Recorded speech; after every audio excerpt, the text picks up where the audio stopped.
చినుకు పడితే వణుకు మొదలవుతుంది. ఇదేదో వర్షానికి తడిచి చలితో వచ్చిన వణుకు కాదు, భయంతో. గట్టిగా ఓ వాన పడితే కాలనీలోకి వరద నీళ్లే కాదు, లోతట్టు ప్రాంతాల వాళ్ళు కాపాడుకునేందుకు పడవలు కూడా వచ్చేస్తున్నాయి. రాత్రికి రాత్రి ఒక్క భారీ వర్షం కురిస్తే చాలు, తెల్లారేసరికి నగరాలన్నీ మునిగిపోతున్నాయి. ఢిల్లీ, ముంబై, బెంగళూరు, చెన్నై, హైదరాబాద్ ఎంత గొప్ప సిటీ అయినా వానొస్తే వణకాల్సిన పరిస్థితి. మహానగరాలకు పొంచి ఉన్న వరద ముప్పేంటి? ఢిల్లీ, బెంగళూరు, ముంబైలో లేటెస్ట్ ఫ్లడ్ సీన్స్ చూశాక ఏం అర్థమవుతోంది? ఒక్క కుండపోత వర్షానికే రాత్రికి రాత్రే నగరాలు ఎందుకు మునిగిపోతున్నాయి? ఈ సీజన్లో హైదరాబాద్లో మళ్ళీ అర్బన్ ఫ్లడింగ్ గురవుతుందా? టెన్షన్ పుట్టిస్తోన్న అర్బన్ ఫ్లడింగ్. మహానగరాలకు ముప్పు పొంచి ఉందా?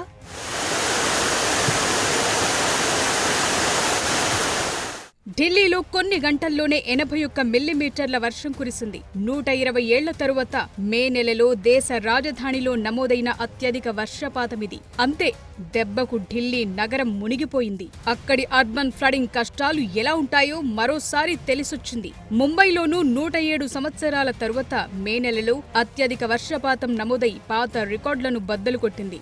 దాంతో రోడ్లు, వీధులే కాదు, కొత్తగా ప్రారంభించిన అండర్ గ్రౌండ్ మెట్రో స్టేషన్ కూడా వర్షపు నీటితో మునిగిపోయింది. ఇటు బెంగుళూరులోనూ దాదాపు ఇవే పరిస్థితులు. భారీ వర్షానికి నగరం మొత్తం అతలాకుతలమైపోయింది. ఈ బీభత్సానికి ఎడతెరిపి లేకుండా కురిసిన వర్షమే కారణం. ఢిల్లీ, ముంబై, బెంగుళూరు ఇలా సిటీ ఏదైనా వాటిని పిటేగా మార్చేది ఓ భారీ వర్షమే. దేశంలోని ప్రధాన నగరాలైన ముంబై, ఢిల్లీ, బెంగుళూరు, చెన్నై, హైదరాబాద్ తరచూ అర్బన్ ఫ్లడింగ్ తో అల్లాడిపోతున్నాయి. భారీ వర్షాలతో పోటెత్తుతోన్న వరదలు నగరవాసుల జీవనాన్ని స్తంభింపజేస్తున్నాయి. రోడ్లు మునిగిపోతున్నాయి.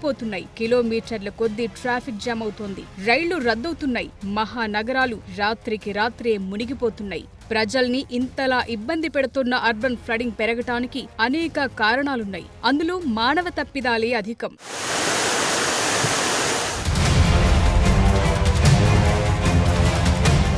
మహానగరాల్లో అడ్డగోలు ఆక్రమణలు, అస్తవ్యస్త నిర్మాణాలే వరదలకు కారణమవుతున్నాయి. చెరువులు, నాలాలను ఆక్రమించి అక్రమ నిర్మాణాలు చేపట్టడంతో సహజ నీటి ప్రవాహ మార్గాలు మూసుకుపోతున్నాయి. వర్షపు నీరు వెళ్లేందుకు దారి లేక ఆ నీరంతా రోడ్ల మీదకు, వీధుల్లోకి చేరుతోంది. నగరం ఏదైనా చెరువులను ఆక్రమించి భవనాలు కట్టడం, కాలువల్ని ఆక్రమించి మరీ నిర్మాణాలు చేపట్టడం వల్లే భారీ వరదలు వస్తున్నాయని చెప్తున్నారు. ఈ అర్బన్ ఫ్లడింగ్ కు మరో కారణం అస్తవ్యస్తంగా ఉన్న డ్రైనేజ్ వ్యవస్థ.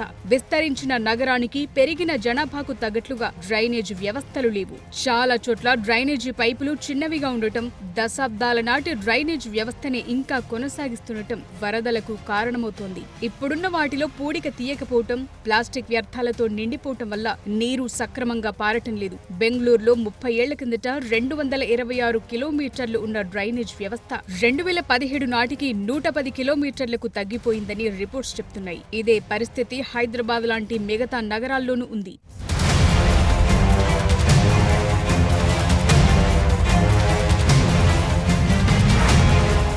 వాతావరణ మార్పులు కూడా నగరాలు ఒక్క రాత్రిలోనే మునిగిపోయేందుకు కారణంగా కనిపిస్తున్నాయి. ఒకేసారి అతి భారీ వర్షాలు కురవటం సాధారణమైపోయింది. ప్రస్తుతం నగరాల్లో ఉన్న డ్రైనేజీ వ్యవస్థలు తక్కువ వర్షపాతాన్ని తట్టుకునేలా నిర్మించారు. హైదరాబాద్ విషయానికొస్తే నిజాం కాలంలో గంటకు 7 సెంటీమీటర్ల వర్షాన్ని తట్టుకునేలా వరద నీటి కాలువను ఏర్పాటు చేశారు. కానీ ఇప్పుడు ఒకేసారి 10 నుంచి 20 సెంటీమీటర్ల వర్షపాతం నమోదవుతోంది.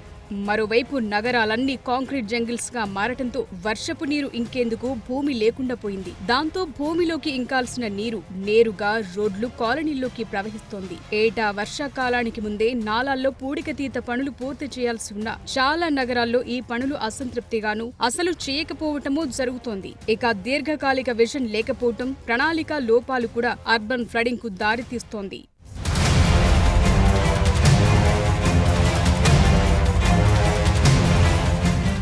భౌగోళికంగా బెంగుళూరు ఎత్తైన ప్రాంతంలో ఉన్న అడ్డగోలు ఆక్రమణలు, చెరువులు, కాల్వల్ని ఆక్రమించి కట్టిన నిర్మాణాలతో నీరంతా రోడ్ల మీదకొస్తోంది. డ్రైనేజ్ వ్యవస్థ కూడా అస్తవ్యస్తంగా ఉండడంతో ఒక్క భారీ వర్షానికే బెంగుళూరు మునిగిపోతోంది. మరోవైపు ముంబైలోనూ పాత డ్రైనేజ్ వ్యవస్థ, ఆక్రమణలు వరదలకు కారణమవుతున్నాయి. హైదరాబాద్ కూడా వానాకాలం వచ్చిందంటే చాలు వరద ముప్పును ఎదుర్కొంటోంది. గతంలో అనేక సార్లు హైదరాబాద్ వరదలకు అస్తవ్యస్తమైపోయింది. ఈ నెలలో కురిసిన వర్షాలకు కూడా సిటీలోని చాలా ప్రాంతాలు నీట మునిగాయి. 2020 అక్టోబర్లో కురిసిన కుండపోత వర్షాలతో హైదరాబాద్ మునిగిపోయింది. దీన్ని నివారించేందుకు ప్రభుత్వం స్ట్రాటజిక్ నాలా డెవలప్మెంట్ ప్రోగ్రాం చేపట్టింది. ఇందులో భాగంగా కొన్ని చోట్ల వరద నివారణ పనులు పూర్తయ్యాయి. దాంతో కొన్ని లోతట్టు ప్రాంతాలు వరద ముంపు నుంచి బయటపడ్డాయి. అయినప్పటికీ ఇంకా చాలా పనులు అసంతృప్తిగానే ఉన్నాయి. దాంతో ఈసారి కురవబోయే వర్షాలకు హైదరాబాద్ తట్టుకోగలదా అనే ప్రశ్న తలెత్తుతోంది.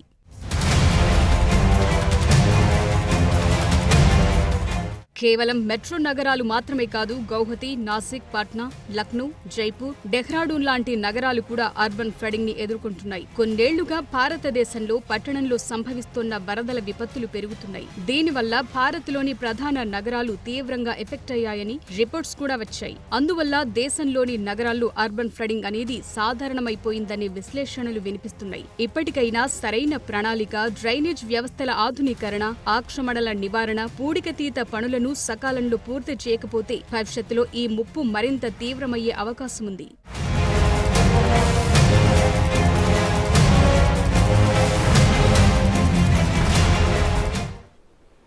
రైట్, ఈ అర్బన్ ఫ్లడింగ్ కి సంబంధించి మాట్లాడడానికి rain expert doctor K M Laxman Rao garu big టీవీతో జాయిన్ అవుతున్నారు. Good evening sir. Good evening. అసలు ఈ అర్బన్ ఫ్లడింగ్ రీజన్స్ ఒకసారి చెప్పండి సార్ క్లుప్తంగా. మేడం, ఇది బేసిక్ గా ఒక మ్యాన్ మేడ్ డిజాస్టర్ గా మనం చూడొచ్చు. మన దేశంలో యొక్క డిజాస్టర్ కి కంట్రోల్ కావాల్సిన ప్లానింగ్ కానీ, మెకానిజం కానీ, కాన్సెప్ట్ కానీ మిస్ అవుతుంది. అదేవిధంగా డిజాస్టర్ మెజర్ చేసే వ్యవస్థ లేదు. డిజాస్టర్ ని కంట్రోల్ చేసే డిజైన్ వ్యవస్థ మనకు లేదు. డిజాస్టర్ మేనేజ్మెంట్ కానీ, డిజాస్టర్ మానిటరింగ్ కానీ, డిజాస్టర్ మిటిగేటింగ్ వ్యవస్థలు మనకు లేవు. ఇది కంటి తులుపుగా డిజాస్టర్ జరిగినప్పుడు రిస్క్ లేని పనులు మన వాళ్ళు చేస్తున్నారు, కానీ దానికి ఆన్సర్ మాత్రము మన కంట్రీలో అన్ని సిటీస్ లో 13 రకాలైన డెఫిషియన్సీస్ ఉన్నాయి. మొట్టమొదటి డెఫిషియన్సీ ఏంటంటే యొక్క ల్యాండ్ యూజ్ యొక్క థర్డ్ డైమెన్షన్ సెన్సిటివిటీ మనకు లేదు. చాలా ప్రదేశాల్లో ఒక హై రైజ్ బిల్డింగ్స్ వస్తున్నాయి, దాని వల్ల వస్తున్న గ్రేడియంట్ ఎంత ఉంది, తర్వాత అక్కడి నుంచి వస్తున్న సెన్సిటివిటీ అనేది ఒక third dimension city development planning మనకు లేదు. లక్ష్మణ్ రావు గారు, వర్షాకాలం రాగానే నార్మల్ గా మీమ్స్ వస్తున్నాయి, బండ్లుగా తీయాల్సిన పడవలు అంటే, కానీ నిజంగా ఒక సీరియస్ ప్రాబ్లమ్ లో అర్బన్ సిటీస్, పేరుకే అర్బన్ కానీ చాలా ప్రాబ్లమ్స్, వర్షాకాలం వస్తే నిజంగా చాలా ప్రాబ్లమ్స్. ఇప్పుడున్న సిచ్యువేషన్ లో డ్రైనేజ్ అంతా కూడా మొత్తం ఎక్స్పాండ్ చేయలేరు. దానికి సొల్యూషన్స్ ఏం చెప్తారు ఒక ఎక్స్పర్ట్ గా మీరు? ఎస్ మ్యామ్, బేసిక్ గా ఇక్కడ కావాల్సింది మనకి యొక్క హైడ్రాలిక్ మిషనరీ ద్వారా వాటర్ ని పంపింగ్ చేసే వ్యవస్థ కావాలా.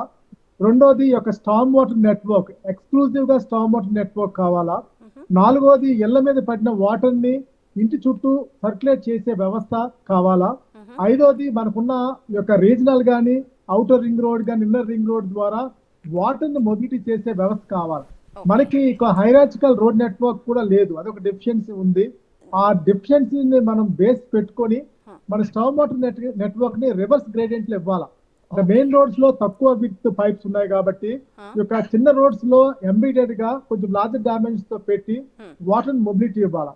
యొక్క terrain condition of the road గానీ, జామెట్రిక్స్ ఆఫ్ ద రోడ్ గానీ డెఫిషియన్సీ ఉండడం ఒక one of the main reason. Laxman Rao garu, మామూలుగా అర్బన్ సిటీస్ లో మీకు తెలుసు ఎక్కడంటే అక్కడ రోడ్లు తవ్వేస్తూ ఉంటారు, అలాగే సిమెంట్ రోడ్లు మనకి ఎక్కువగా ఉన్నాయి, వాటర్ లాగింగ్స్ ఎక్కువగా ఉంటాయి.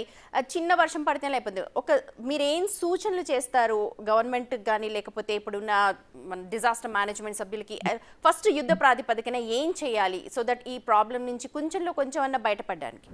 మేడం, మనకి హైదరాబాద్ ఒక 750 స్క్వేర్ కిలోమీటర్స్ ఏరియా ఉందనుకుంటే దాన్ని 1 స్క్వేర్ కిలోమీటర్ ఏరియా ఒక స్టడీ ఏరియాగా పెట్టుకొని అక్కడ వాటర్ ఇన్అండేషన్ ఉన్నప్పుడు ఏ పాయింట్ నుంచి వాటర్ బయటికి నెట్టాలా, ఏ పాయింట్ దగ్గర వచ్చి ఎంత వాటర్ స్టాగ్నేట్ అవుతుంది, అది టెరైన్ సెన్సిటివిటీ ఇచ్చి దాని వాటర్ ని బయటికి నెట్టే కార్యక్రమం చేయాలండి. అది మన దగ్గర మెకానిజం ఉందా లక్ష్మణ్ రావు గారు, వాటర్ బయటకు తీసి పంప్ అవుట్ చేసే మెకానిజమ్స్? పంపింగ్ అనేది it hardly requires only 3 HP Motors madam.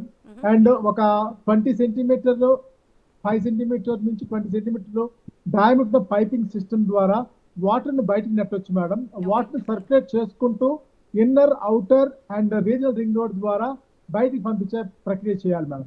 ఇది ఒక పాలసీ పరంగా ఒక disaster scientific technology board establish చేసుకొని దీని ద్వారా ప్లానింగ్ పాలసీ డెవలప్ చేసుకోవాలి మేడం. ఇమీడియట్ గా మాత్రము ఈ అన్ని స్టడీ ఏరియాస్ లోను ఇక వాటర్ స్టాగ్నేటింగ్ పాయింట్స్ నుంచి వాటర్ పంపించే టెంపరీ నెట్వర్క్ ని మనం ఎలాంటి రోడ్స్ పెట్టుకొని దాన్ని పంపింగ్ చేసే వ్యవస్థ చేస్తే మాత్రము ప్రాబ్లమ్ నుంచి బయటపడతాం మేడం. ఇది ఒక సోషల్ ఎకనామిక్ డిజాస్టర్ గా మనం చూడొచ్చు.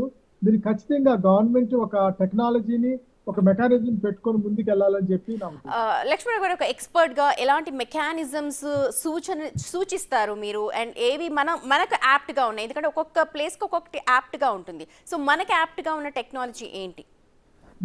మనకి హైదరాబాద్ సిటీకి కానీ, బాంబేకి కానీ, ఢిల్లీకి కానీ ఇమీడియట్ గా యొక్క వాటర్ స్టాగ్నేటింగ్ లొకేషన్స్ నుంచి వాటర్ ని పంపింగ్ చేసే ఒక లింక్ బేస్డ్ సిస్టమ్ డెవలప్ చేయాలా. That network should be fractal in nature, అంటే కంటిన్యూటీ అండ్ సిమిలారిటీ ఉండే ఒక నెట్వర్క్ ని డెవలప్ చేసుకొని టెంపరల్ ఒక కండ్యూట్ సిస్టమ్ ద్వారా, it can be open see channel అయినా పర్వాలేదు, అది ఎఫ్ఆర్బి ఫైబర్ రెజిన్ బోర్డ్ తో చేసుకున్నా పర్వాలేదు, అవి పెట్టుకొని వాటర్ ఇమీడియట్ గా పంపింగ్ చేయాలా. ఇది బ్యాటరీ బేస్డ్ పంపింగ్ సిస్టమ్ చేసుకుంటే సరిపోతుంది మేడం. దాని ద్వారా పంపించవచ్చు. హైదరాబాద్ కానీ ఏ సిటీ కన్నా ప్రాబ్లమ్ సాల్వ్ చేయొచ్చు, provided we should be scientifically interfacing. Okay, right. Thank you so much Lakshmanarao గారు మాతో మాట్లాడండి. మొత్తానికి నిపుణుల సూచనలు ఒకవేళ పాటిస్తే నిజంగా ఈసారి